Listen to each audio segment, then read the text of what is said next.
Dear students, I am Dr. Thinnegowda Innar, Department of Chemistry, Government SKSJ Technological Institute, KR Circle, Bangalore. In this video, I am going to explain engineering chemistry laboratory experiment determination of total hardness of water by using the complexing agent disodium salt of EDTA. Let's go through some of the problems due to usage of hard water in our daily life. If we use hard water that requires more soap and synthetic detergents for home laundry as well as washing. The hard water contributes scaling in boilers, cooling towers, other household and industrial equipments. Hard water cause skin irritation issues and also air problems. The hard water is responsible for the frequent plumbing repair that is due to formation of scale on it. The next question, how to differentiate hard water from soft water by simple test.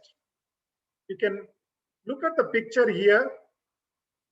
If we use equal quantity of soap, if the water produce excess lather with soap, that indicates that water is soft water. If the water produce very less lather with soap, that indicates that water is hard water. So in this way, we can differentiate hard water from soft water. The next question is, what are the reasons for hardness of water? Mainly, the dissolved metallic ions, that is polyvalent metallic ions from sedimentary rocks, and also the metallic ions runoff from soils are responsible for hardness of water. The calcium and magnesium ions are the two principal metallic ions responsible for hardness of water. So these ions present in the sedimentary rocks, that is most common being limestone, that is responsible for calcium ions, and dolomite, it is responsible for magnesium ions. Next, let's move to the classification of hardness of water. The hardness of water classified into temporary hardness and permanent hardness. So what are the ions responsible for temporary hardness? The temporary hardness is mainly due to the presence of bicarbonates of calcium and magnesium. They are calcium bicarbonates, magnesium bicarbonates. But this temporary hardness we can remove by boiling that water and later filtration. So what is the mechanism? The calcium bicarbonate and magnesium bicarbonates are soluble in water. When we boil that water, the water soluble bicarbonates converted into water insoluble carbonates along with the byproducts carbon dioxide and water. So these water insoluble carbonates start floating on the surface of the water. That can be removed by filtration. So what are the ions responsible for permanent hardness? The permanent hardness is mainly due to the presence of chlorides and sulfates of calcium and magnesium. Example, it is due to presence of calcium chloride in water, calcium sulfate in water, magnesium chloride and magnesium sulfate in water. So, and which can be removed by ion exchange method, electrodialysis method, reverse osmosis method, and also by treating with washing soda and calgon. But permanent hardness we cannot remove by boiling. So this is about classification of hardness of water. The hardness can be classified based on the concentration of the salts. So if the water contains 0 to 100 ppm of calcium carbonate, that water considered as soft water. If the water contains 100 to 200 ppm of calcium carbonate hardness, then it is considered as moderate hard water. If the water contains 200 to 300 ppm of calcium carbonate hardness, then it is considered as hard water. If the water contains 300 to 500 ppm of calcium carbonate hardness, then we can consider this water as very hard water. If the water contains more than 500 ppm of calcium carbonate hardness, then that water considered as extremely hard water. So in this way, we can classify the hardness based on concentration of the salts. The next question is, what is the application of hardness data in environmental engineering practice? Why we need to determine hardness of water? Because the hardness of water value helps to determine the suitability of water for domestic and also industrial usage. So if we know the hardness, then we can minimize the breakage of instruments and equipments. So according to Indian standards, the total hardness in drinking water, they have allowed up to 300 ppm of calcium carbonate. So what is total hardness of water? Because our title of the experiment is determination of total hardness of water. The total hardness is the sum of temporary hardness and also permanent hardness. The total hardness of water is equal to temporary hardness of water plus permanent hardness of water. The hardness of water expressed by the unit ppm or milligrams per liter of calcium carbonate. So next, what are the materials required to conduct this experiment? The required materials are disodium salt of EDTA. The full form of EDTA, ethylene diamine tetraacetic acid or ethylene diamine tetraacetate in basic condition. Ammonia solution, ammonium chloride buffer solution, eriochrome black tea indicator, and the water sample whose hardness to be determined. The procedure. In part A, we should prepare the standard disodium salt of EDTA solution. The first thing is, what is standard solution? The standard solution means the solution whose concentration is accurately known, and that solution will maintain its concentration over long time. So here. And another question, we are not using EDTA here, but we are using disodium salt of EDTA. The reason is EDTA is sparingly soluble in water, but disodium salt of EDTA is freely soluble in water or completely soluble in water because it's in salt form.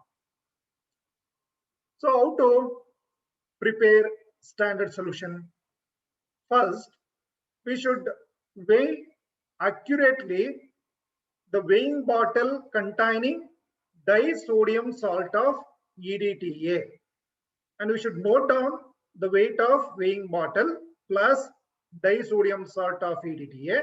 I just assume it is 9.3106 gram, and then we should transfer this EDTA into the funnel which is placed over 100 ml standard volumetric flask. So we can use different volume standard volumetric flask, but in my case I used 100 ml standard volumetric flask. And after that, again we should weigh the weight of empty weighing bottle, weight of empty weighing bottle, that is W2. So I assumed it 8.5600 grams. So after transfer, I weighed again empty weighing bottle. So if we take the difference between W1 and W2, so this is the quantity of disodium salt of EDTA I transferred into the funnel. So we can use beaker also. First we can transfer to beaker, and after the dissolution we can transfer into standard volumetric flask. Either way is fine. So after that, we should add 1:1 ammonia around 10 ml over the salt. We should add 1:1 ammonia solution around 10 ml. We should add over the salt because to increase the solubility of the salt, ammonia will help to dissolve the salt completely because it will maintain basic condition. So in basic condition, disodium salt of EDTA will completely dissolve. So and after that, we should wash the funnel by using distilled water. We should remove it, and then we should make up, or we should fill the water up to the mark, and then we should mix the solution to get uniform concentration in the volumetric flask. So in this way, we should prepare standard disodium salt of EDTA solution. So once after the preparation, we should calculate the concentration of prepared solution. How to calculate? There is a formula. Molarity of prepared disodium salt of EDTA solution is equal to weight of disodium salt of EDTA we have taken divided by its molecular weight of EDTA salt into 1000 divided by volume of the solution we prepared, or volume of volumetric flask. So here the weight of EDTA, I assumed we have taken 0.7506 gram divided by its molecular weight of disodium salt of EDTA 372.24 into 1000 divided by volume of the standard solution I prepared is 100 ml. So why it is 1000 here? Because molarity means moles per liter. Moles per liter. Moles is nothing but weight divided by molecular weight. I prepared 100 ml, but I should express it in liter, moles in liter. So 1000 divided by 100 is 10. So if I multiply by 10, then it will convert into liter, because I prepared 100 ml. If I multiply it by 10, then it is converted to 100. Moles, molarity, we should express moles in liter. So that is the reason we multiplied here by 1000. So in this way, I calculated the assumed concentration of the prepared solution, that is 0.0201 molar. It is, I considered A molar. So after the preparation, we should go for titration. So we should fill that prepared standard disodium salt of EDTA solution into the burette. So we should rinse it first, and then we should fill the prepared standard EDTA solution in burette. And then we should pipette 25 ml of given water sample whose hardness to be determined. It is not exactly like 25. We should change the volume 50 ml, 100 ml, whatever, different volume. But in our experiment, I am going to pipette 25 ml of given water sample and transfer that to 25 ml water sample into clean conical flask. And we know that the hard water may contain many ions, calcium ions, magnesium ions, and various other ions. It contains n number of metal ions. And after that, we should add ammonium chloride buffer solution 10 ml into this flask. So why we are using ammonium chloride buffer? To maintain the constant pH about 10. So buffer means the solution which resists the change in pH even after addition of small quantity of acid or base. Here our basic buffer solution maintains pH 10. And then 5 to 6 drops of eriochrome black tea indicator, or we can add solid eriochrome black tea, a pinch of solid eriochrome black tea also. Either we can add solution from eriochrome black tea or solid form. So after adding eriochrome black tea into water sample, the water sample turns wine red color. Water sample turns wine red color.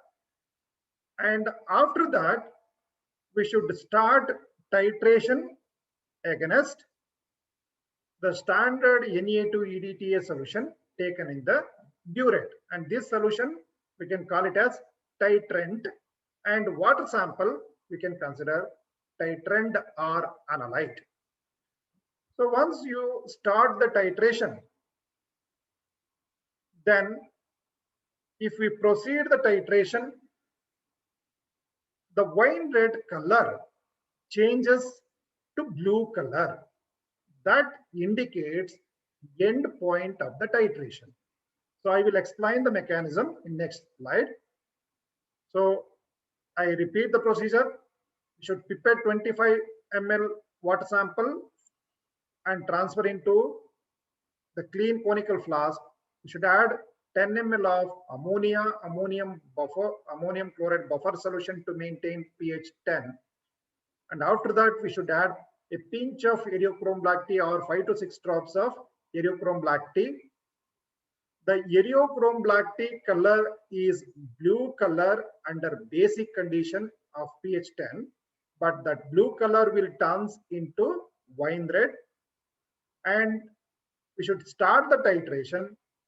And if we proceed the titration, we'll get blue color that indicates end point of the titration. And we should note down the burette reading, how much volume of EDTA solution consumed for the end point. Let's discuss the mechanism. So why that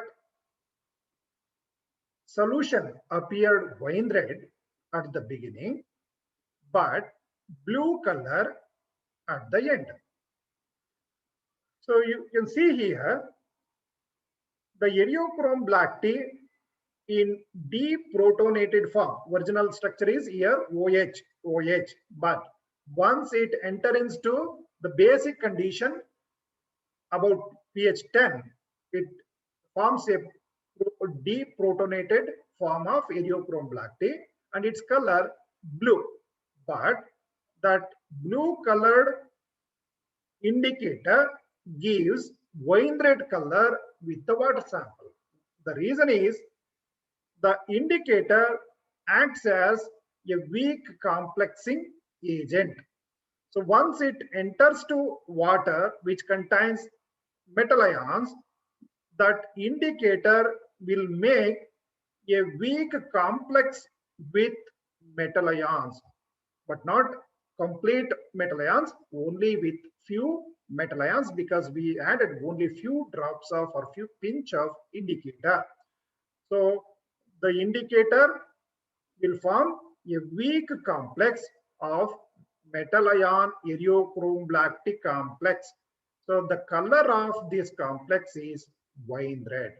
The reason for wine red is the formation of metal ions and indicator complex. Okay.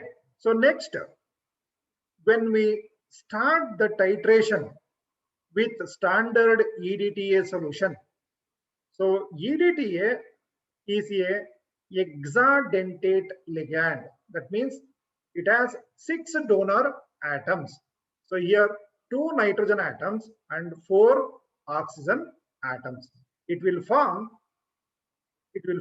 a complex with free metal ions. You can see here when we add EDTA into the conical flask, that EDTA, the complexing agent, will form complex with metal ions. The structure of this complex is, it is like octahedral complex. The geometrical shape of the molecule is like octahedral geometry. So you can see here in conical flask, it contains the number of free metal ions and also metal eriochrome black tea complex. The wine red color is due to metal eriochrome black tea and so many other free ions available in the water sample. Okay, during the titration, the EDTA first react with free metal ions available in the water sample and it forms metal EDTA complex, but it doesn't have any color. It's a colorless complex. Hence, still it appears wine red until metal eriochrome black tea complex present in the water sample. As we continue the titration, the free metal ions react with EDTA. Once all the free metal ions completely complexed with EDTA, there is no more free metal ions available in the water sample for EDTA. Then the added extra drops of EDTA, what it will do, it is a very strong complexing agent. Hence, it will search for any other metal ions available in the water sample. So that is, it will check that metal and eriochrome black tea weak complex. Then it will dissociate this bond and it will catch these metal ions and it will form metal EDTA complex and indicator will come out. Indicator will be free. When it is free, when all the metal ions completely reacting with EDTA, there is no more metal ions available in the water sample. At that stage, indicator will be free. And that free indicator under basic pH of 10, the color of the indicator is blue color. So this is the reason why wine red color changes to blue at the end. The reason is all the metal ions will react with EDTA. Finally, indicator is free. So due to that free indicator, it looks blue color. So when it gives blue color, when all the metal ions completely reacting with EDTA. There is no more metals available in the water sample. That means reaction is completed. This is the end point. By using this volume of EDTA solution consumed for the titration, we can calculate the concentration of metal ions, both calcium and magnesium metal ions present in the water sample.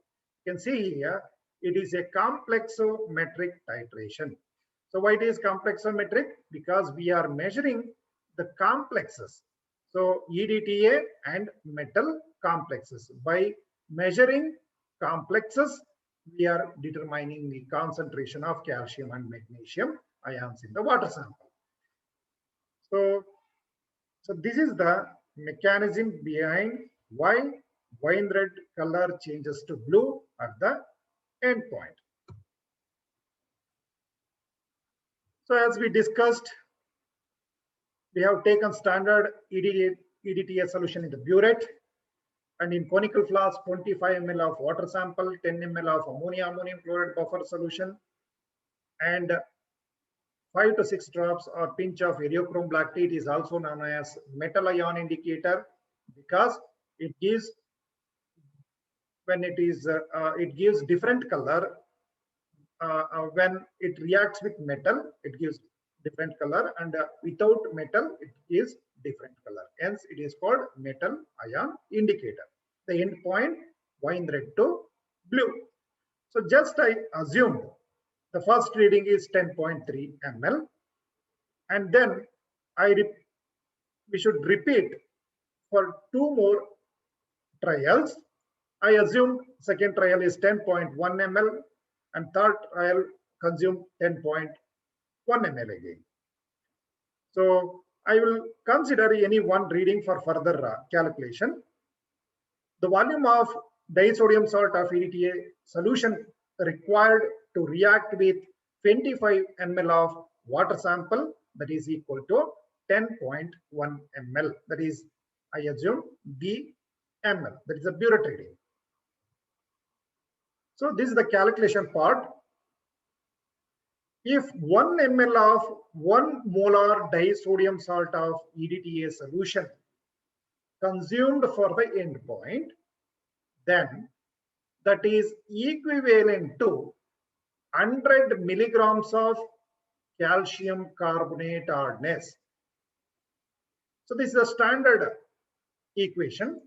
If 1 ml of 1 molar disodium salt of EDTA solution consumed for the end point, that means that is equivalent to 100 milligrams of calcium carbonate.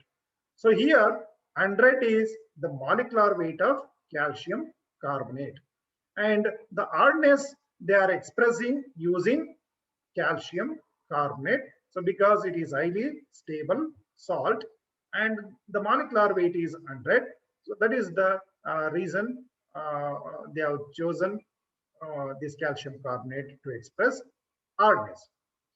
So if 1 ml 1 molar EDTA solution is equivalent to 100 milligrams of calcium carbonate hardness, then this is our titration conditions.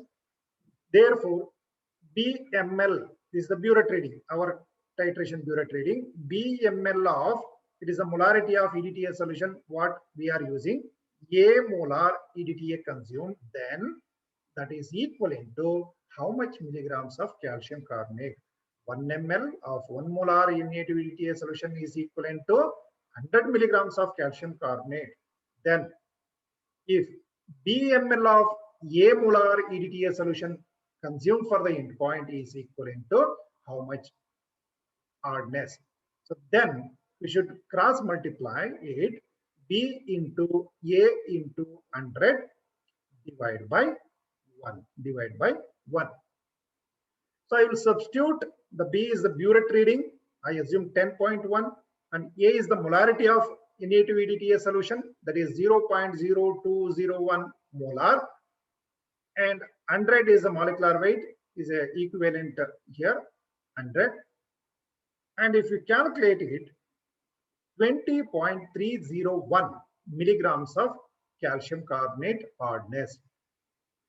So I have pipetted 25 ml of water sample. Hence, the obtained burette reading is 10.1 and molarity of the solution 0.0201. Then 20.301 milligrams of hardness present in 25 ml water. Then 1000 ml of water sample contains how much hardness? If 25 ml contains 20.301 milligrams of calcium carbonate hardness, then 1000 ml of water sample contains how much hardness? Why I am calculating for 1000 ml? Because the unit of total hardness is ppm of calcium carbonate. So ppm is nothing but milligrams in liter. That means final the result we should express in liter. How much quantity of hardness in liter? Milligrams in liter. Hence, 1000 ml of water sample contains 1000 into 20.301 divided by 25. So after the calculation, we obtain 812.04 milligrams per liter of calcium carbonate hardness. Or we can write total hardness of water is equal to 812.04. Instead of milligrams per liter, we can use the term ppm of calcium carbonate. So if we look at the result, that indicates the above water sample is a very hard water. That is the information we obtained from our experiment. So we can also calculate directly by using the formula.